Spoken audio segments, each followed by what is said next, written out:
Namaste. Welcome to KYG, Kaivalya Yoga Gurukulam. Let's begin the class with one Om and then invoke our Guru and invoke Ganesha who resides in the Muladhara.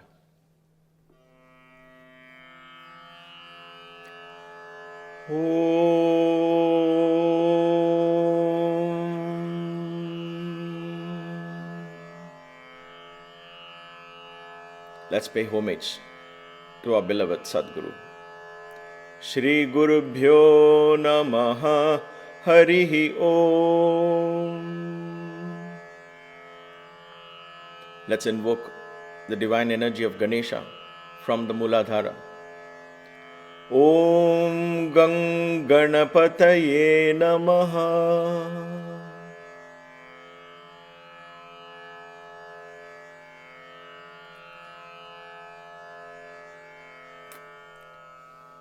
Before we begin the class today, I just want to point out that I got some feedback from the previous class with regard to the terminologies that I used for the accents, the Svarita, the Udata, and the Anudata, the way I defined each one of them.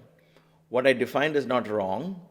It is just that in the Devanagari script, as we began scripting it, the Devanagari script adopts a slightly different way of defining these terminologies. Now, this is just a very theoretical discussion. It does not affect the way and the methodology and the actual innotations of the chant.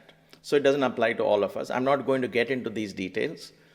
So the way the Devanagari script is written, the Svarita becomes the one that goes up, and the Anudata is the one that goes down, Udata is the one that remains the same.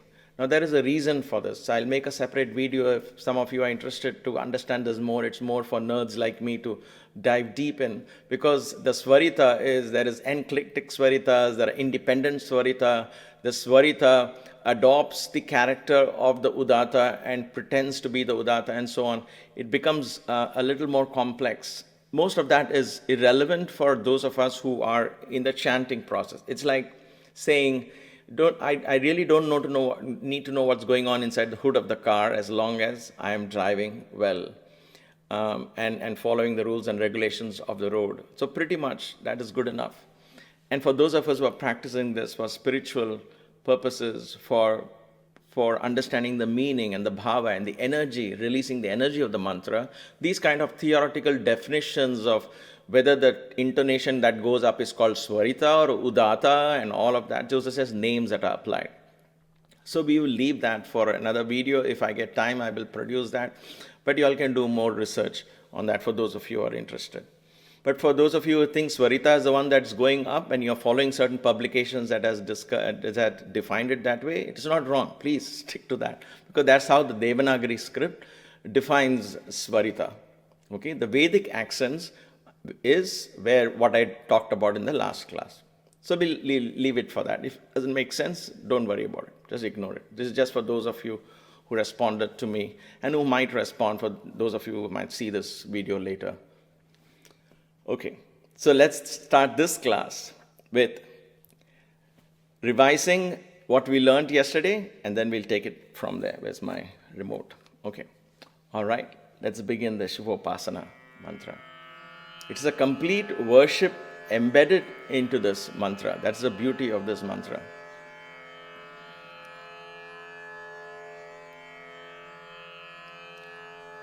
We will, while revising the previous ones, we will chant together. Each line we'll do it twice. Let's chant together twice, each line. Nidhanapataye namaha. Once again. Nidhanapataye namaha. Next line. Nidhanapatantikaya namaha. Again. Nidhanapatantikaya namaha. Wonderful. You don't have to move your hands. I'm doing it just so that it visually imprints in your head. Next line. Urdhvaya namaha. Again. Urdhvaya namaha. Next line. Urdhvalingaya namaha. Again. Urdhvalingaya Namaha. Wonderful. The next line. Now, somebody sent me a small voice recording of the chant, and what happens is when you get enthusiastic about chanting, you might do Hiranyaya Namaha, Hiranyalingaya Namaha. That Hiran, don't give an extra accent and all that. That is why I'm using these hands, so that it is just straight and simple. Okay, let's do it together. Hiranyaya Namaha. Again. Hiranyaya Namaha. Next line. Hiranyalingaya Namaha. Again. Hiranyalingaya Namaha. Wonderful. Next line. Suvarnaya Namaha. Again. Suvarnaya Namaha. Next line. Suvarnalingaya Namaha. Again. Suvarnalingaya Namaha. Wonderful. Let's proceed. Next one is Divyaya Namaha, Divyalingaya Namaha. Every time we meditate on a concept and we say, and we tell ourselves that concept is in this linga, we ascribe it inside the linga. Everything is contained in the linga, right? In doing so, we are ascribing these qualities to the linga, we are energizing the linga. In other words, we are actually invoking the divine energies into the linga. This linga is held in our hands, perhaps, held in the altar, or held in the corridors of our heart. So, wherever it is, just hold it there. In the mind's eye, if you will, hold it there and ascribe these qualities to that. And thus you are invoking this linga. Divya, Divya means divine, something that is beyond the senses, divine. So how does it go? Divyaya Namaha. Let's chant it together twice. Divyaya Namaha. Again. Divyaya Namaha. Later on, when we chant it all together, it might be a little more Divyaya Namaha, Divyalingaya Namaha. It will go like this, but don't worry about speed at this point. Just understand exactly where it goes down. Next line, listen. Divyalingaya Namaha. Let's chant it together. Divyalingaya Namaha. Once more. Divyalingaya Namaha. Wonderful. Next comes Bhavaya Namaha, Bhavalingaya Namaha. Bha. Not Bhavaya, but Bhavaya. So there's a H there. Bhavaya. Bhava is normally understood as this the ocean, the Bhavasagara, the cycle of birth and death, and so on and so forth. All that is right, but I want to put that in the context. Bhava, the word bhava is used in the context of time. What is past called in Sanskrit? Bhuta. Bhuta means past. That which is already manifested. That's why we have Panchabhuta, because all these elements have already manifested. Bhuta. Then bhava. Bhuta, bhava, bhavishya. Bhava means present. Bhavishya means future, that which has not yet come.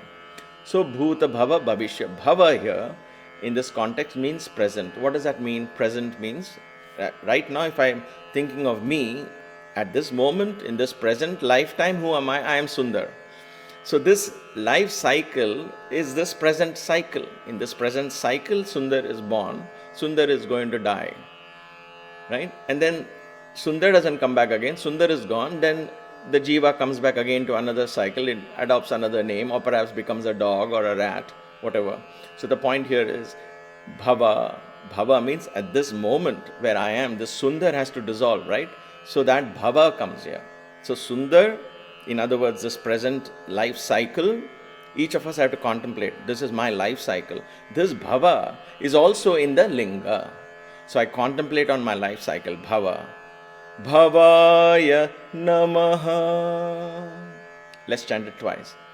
Bhavaya Namaha. Bhavaya Namaha. And then tell yourself, this me, I, me and mine, and this life cycle is also inside this linga. I ascribe it to the linga. I offer it to the linga. Bhavalingaya Namaha. Let's chant it together.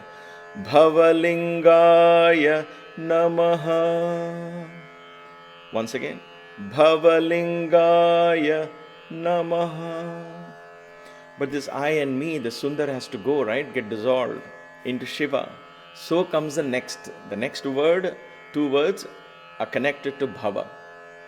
What is that 2 words? Powerful words. Sharvaya Namaha. Sharvalingaya Namaha. Sharva. Sharva means the one who dissolves. Actually, the technical word of Sharva is one who kills others with the arrows. Now that sounds very violent. But the symbolic meaning of Sharva is this Bhava, this present idea of who I think I am, is killed by Shiva. Shiva takes his arrow and shoots it straight into Sundar's heart. So Sundar is finished. Jesus was crucified, so Christ was born. There is a beauty of that story. The symbolism of that is there. For Shiva to be born, Sundar has to be, the Sharva has to overcome Sundar. Right? So Bhava and Sharva go together. Sharvaya Namaha, concept of complete dissolution. So, listen. Sharvaya Namaha. It's sh as in shirt, right? S with an accent like that is shar. So let's chant it together. Sharvaya Namaha. Sharvaya Namaha. Excellent. The next one, that also is in the linga. Everything merges into that linga. Sharvalingaya Namaha. Let's chant it together. Sharvalingaya Namaha. Once again. Sharvalingaya Namaha.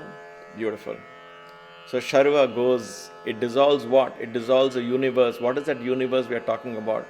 Is the Bhava, the present, this present cycle that I am caught up in. It dissolves that present cycle. So my universe comes to an end, and the Shiva's universe takes over. So when that happens, what comes next? Shiva. So Bhava, Sharva and Shiva are in combination. They're not simply abstract terminologies brought together. Bhava is me, my present life cycle. Sharva, that dissolves, and then Shiva comes from that. So Shiva means auspiciousness. Everything else then happens and falls in place so beautifully. It's the beauty of that understanding. Auspiciousness is a very simple word to use to describe this most powerful word, Shiva. Shivaya Namaha. Let's chant it together. Shivaya Namaha. Again. Shivaya Namaha. Don't say Shivaya. Shivaya. The next line, listen. Shivalingaya Namaha. Let's chant it together. Shivalingaya Namaha. Shivalingaya Namaha. Beautiful. So now that Bhava and Sharva is over now, it's all beauty, beauty, beauty. Just watch how the Bhava flows. Jwalaya Namaha. And from that auspiciousness comes this divine glow. Divine glow. Jwala. So Jwalaya Namaha. Let's say it together. Jwalaya Namaha. Again. Jwalaya Namaha. That glows also from this linga, ascribed to the linga. Jwalalingaya Namaha. Together. Jwalalingaya Namaha. Once again.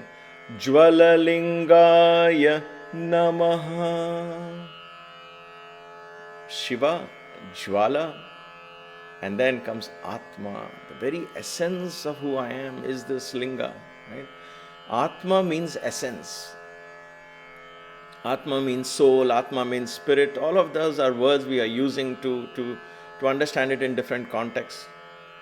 But the true meaning of Atma is, what is your innermost essence? What is your Atma? That is what we are talking. That innermost essence is the Shivalinga, is divinity. That is what we ascribe to the Linga. Atmaya Namaha. Together. Atmaya Namaha. Once again.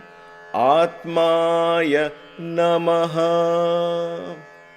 Listen the next one.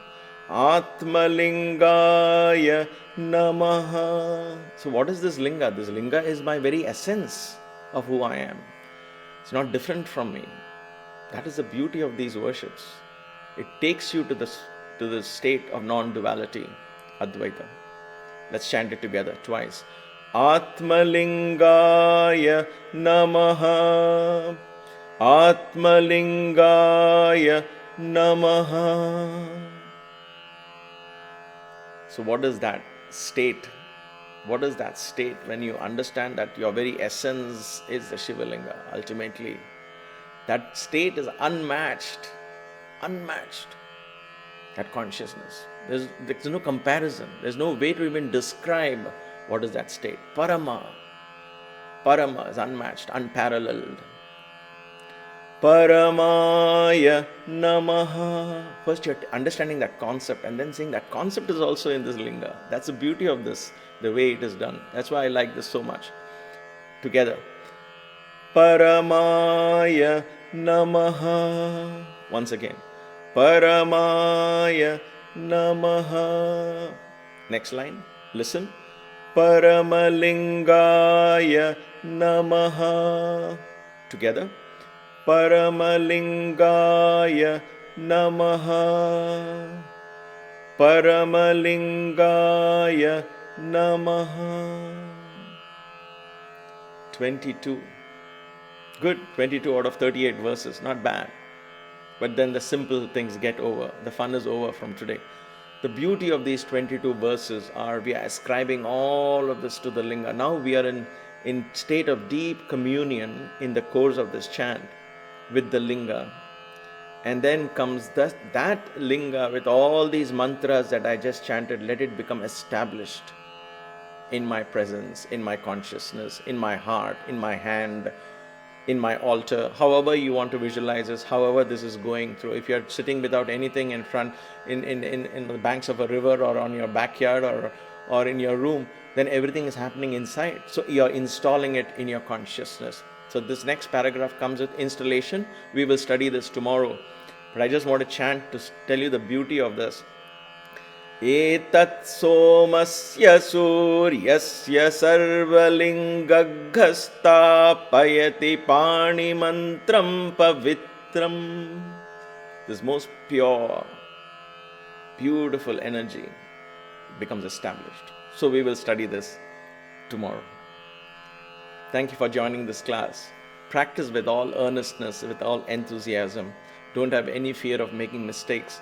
The Shiva energy within you will guide you into right pronunciations. Slowly, if this language is new to you, be patient and practice it slowly. Allow the neural paths in the brain to be formed. The power of Vedic chants has tremendous implications. May the universe guide us all to reveal the divinity within. Let's end the class with one Om and three Shantis. Om Shanti Shanti Shanti.